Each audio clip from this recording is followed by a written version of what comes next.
My parents always called my younger brother the one who needed extra understanding. I didn't fully understand what that meant until they finally told me the truth. Growing up, the difference in how we were treated was impossible to ignore. If Ryan wanted something, my parents somehow found a way to make it happen. New gaming consoles, expensive clothes, concert tickets. Meanwhile, I was constantly told we needed to be careful with money. When I got my driver's license, I bought an old used car with money from a part-time job. 6 months later, my parents surprised Ryan with a brand new SUV for his birthday. When I asked how they suddenly afforded that, my mom gave the same answer she always did. Your brother just needs more support. That sentence followed me through most of my life. If Ryan failed classes, he was under pressure. If I struggled, I was told to work harder. Eventually, I stopped arguing.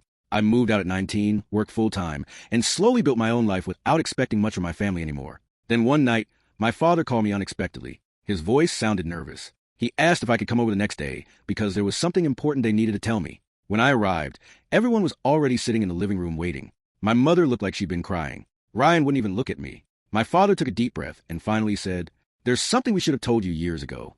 Then my mother quietly explained the truth. Ryan wasn't biologically my brother. He was actually my cousin. When my dad's older brother died in a car accident, Ryan was only 3 years old. His mother disappeared shortly afterward and never came back. My parents adopted him legally and decided to raise him as their own son. But because of everything he went through so young, they spent years overcompensating, trying to make sure he never felt abandoned again. Suddenly, everything from my childhood started making sense. The favoritism, the excuses, the constant protecting. My mother started crying while explaining it. She said they thought they were helping Ryan heal. Instead, they accidentally pushed me away. That part hit harder than the secret itself. Because honestly, I never blamed Ryan.